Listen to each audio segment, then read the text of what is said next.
When you make a Minecraft single-player world, you are completely alone, and there is no way, zero chance, that somebody else is in your world. Right? Logically, no, but doesn't it seem weird that single-player Minecraft, a game where we're supposed to be alone, can paradoxically make us feel like we're not? Like thinking you heard footsteps behind you, but then nothing's there. Or seeing a name tag, but realizing it's just your eyes playing tricks.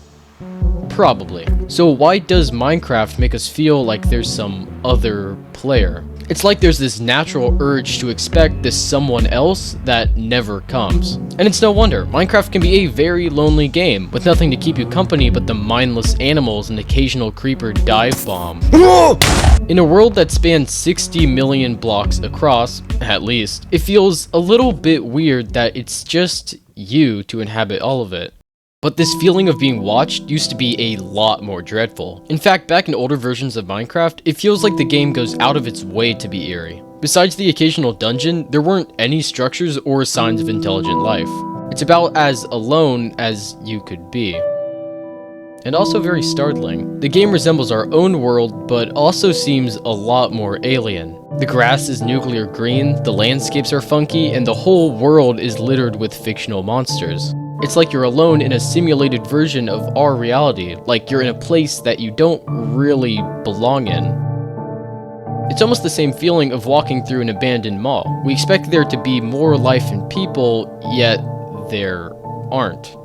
But that's not even the worst part. Back in 2010, many computers didn't have the power to run Minecraft very well, so people were forced to jack up the game's fog to run smoothly. And it immediately hides everything just a short distance away from you. It prevents you from knowing what exactly is hiding out there. It all gives off the very intense feeling of being watched, like there's some other being out through the fog and behind the trees, watching you, without you ever knowing. But come on, all this paranoia is kinda silly. It's not like there's any actual sign of them. It's not like they're messing around with your world, right? Because there were also a lot of unexplained occurrences that happened to players. People would load up single-player worlds where only they could build and destroy things, and end up seeing broken structures, tunnels, missing chunks, and in one case, an entire house that the player never built, fully stocked out with items that they never had. And many of these events were genuinely real. These things shouldn't have been there, but they were there. How could these things have possibly happened? How unlikely could it have been that another player in the world put them there? Even though that isn't possible? And it's why so many Minecraft creepypastas got as big as they are, especially Herobrine. I mean, that guy is the literal embodiment of that Minecraft fear of being watched. The original Herobrine 4chan post describes him as stalking the player just at the edge of the thick fog, altering the world in strange ways. And the reason Herobrine got so big was because so many players resonated with the idea of him.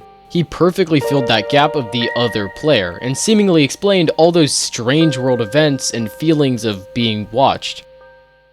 And while it's kinda silly now, a lot of players, including myself, did at one point sincerely believe in these things. That Minecraft feeling of being watched was universal. Play on an old version for long enough, and that idea that some corrupted player is watching you and messing around with your world doesn't seem so crazy. And of course, Herobrine's not real, and all those weird Minecraft world glitches have their own logical explanations. But it's not like that scary factor fully went away. There's still that edgy feeling of being watched. Not nearly as much, but it's especially so in the caves, surrounded by darkness and being completely unaware of what might be behind a corner.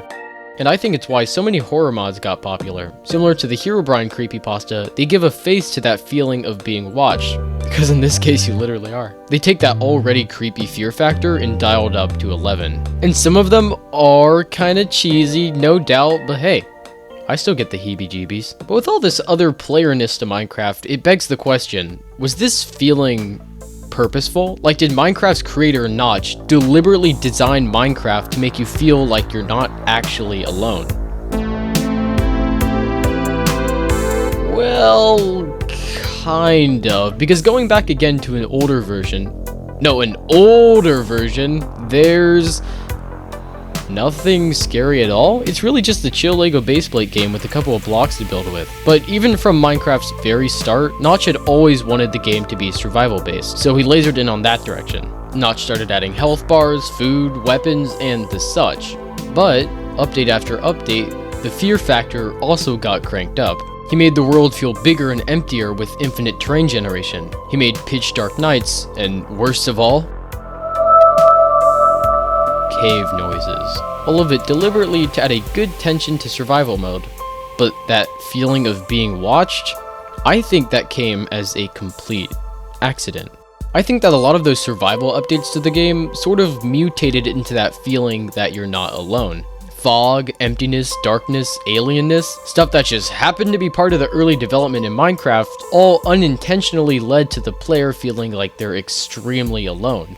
And when humans are in situations like these, we naturally search for another presence. But not all of this was accidental. Remember, we're talking about the game around 2010. Minecraft was brand new, and not nearly as much was known about it. The game never explains itself, and there weren't the bajillions of tutorials, guides, or pop culture references to expose players to knowledge about the game. People would go into playing it not knowing a whole lot, and the game took advantage of it. So imagine, if you will, that you're somebody playing Minecraft for the very first time, barely knowing anything about the game. You go down into your first cave, not sure what to expect, and suddenly,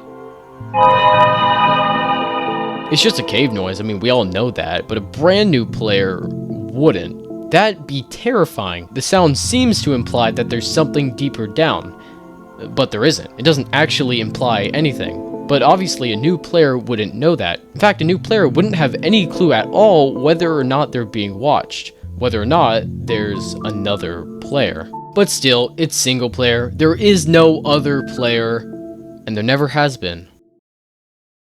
Okay, but hold up. If that's the case, then why is modern Minecraft absolutely littered with man-made structures? Who could have built the trial chambers, mine shafts, or end cities? According to the game's own lore, there must have been other players building and interacting with the world before you. And that's not even the weirdest part. Of the many music discs in the game, there are 3 of them that hint to something strange. Discs 5, 11, and 13. And when laid over each other in the right way, they show this.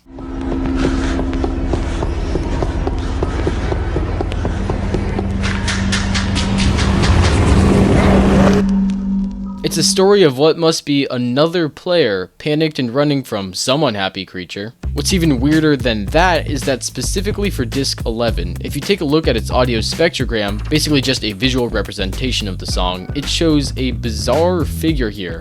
A skeleton, a zombie, another player. And what does it mean? Who exactly built these structures? What other player recorded these discs? I don't know.